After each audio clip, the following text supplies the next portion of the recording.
আর যখন মানুষ ধ্বংস হয়ে যাচ্ছে দিনের পর দিন, সেদিকে অবদার নজর পড়ে না। অফিস ঘেরাও হবে।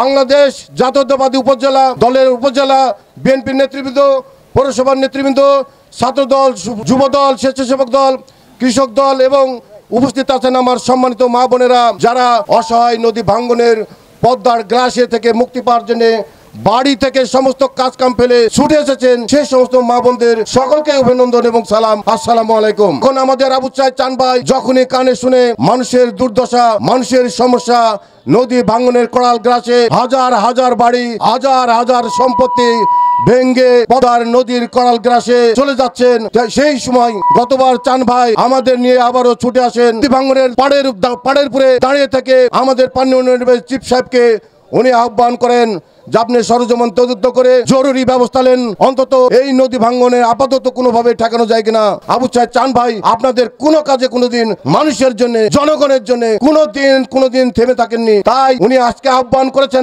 আপনাদের যাতে এই বাঁধ নির্মাণ এই সাময়িক ভাবে না, আমরা স্থায়ী বাঁধ নির্মাণের জন্য আজকে এই মানববন্ধন। আপনারা সাংবাদিক ভাইরা খেয়াল করবেন যে আমার মা বোনরা কত আসছেন, তারা কি অবস্থায় জীবনযাপন করছে, এই বিষয়গুলা আপনাদের সাংবাদিকের মাধ্যমে সারা বাংলাদেশের মানুষ যাতে জানতে পারে, সমস্ত প্রক্রিয়া আপনারা করবেন, এটা আপনাদের কাছে আমার অনুরোধ। আজকে আপনারা জানেন নদী ভাঙ্গন থেকে ক্যারেট কলেজ 1 মাইল দূরে, একাডেমি 1 মাইল দূরে, অথচ সরকারের সম্পত্তি যখন লুণ্ঠন হয়, ধ্বংস হয়, সেদিকে অবদার নজর পড়ে।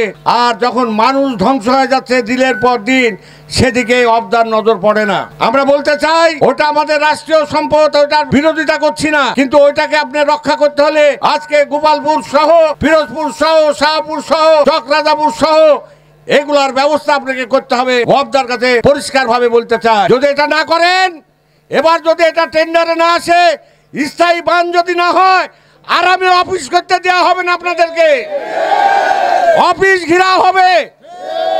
আপনারা মনে করেন না যে অবদার যাওয়ার জন্য আমাদের দরকার, বেশি দরকার হবে না। একদিনকে চারঘাট ভাগার সমস্ত মানুষ অবদা ঘেরা হবে, আমাদেরকে এই রাস্তায় নিয়ে যান না। আপনারা অবদার কাছে বলছি, যারা দায়িত্বপ্রাপ্ত আছেন, চিফ সহ অন্যান্য নেত্রী, অন্যান্য অফিসার যারা আছেন, তারা আজকে আসেন, দেখেন চারঘাটে এই মানববন্ধনের কি অবস্থা। এই বিষয়গুলো আপনারা যদি নজরে না দেন, তাহলে অবশ্যই আগামী দিন আমাদেরকে রাজপথে নামতে হবে। শুধু রাজপথে না, আপনাদেরকে অফিস করতে দেবো না ওয়াবদার থেকে। ওয়াবদাতে আপনাদের বন্ধ করে দেওয়া হবে। অবদার কাজ কি? অবদার কাজ হলো নদী ভাঙ্গন রক্ষা করা, সেটাই আপনারা ব্যর্থ হচ্ছেন। বারবার মানুষ রাস্তাতে দাঁড়াবে। এই বাংলাদেশ 52-53 বছর দেশ স্বাধীন হওয়ার পর রাস্তায় কেন মানুষ নামবে? দেশের অর্থনৈতিক যাই আছে সেটা নিয়ে আপনাদেরকে ওয়াবদাকে মোকাবেলা করতে হবে এবং আসতে হবে। আমি পরিষ্কারভাবে বলছি, এই ওয়াবদার কাজটা আপনাদের করতে হবে। আপনি সরকারি সম্পত্তি রক্ষা করেছেন, ভালো কথা, ওইটা আমাদেরও সম্পত্তি, কিন্তু আমাদের এই বাঁধকে আপনার গুরুত্ব দিতে হবে।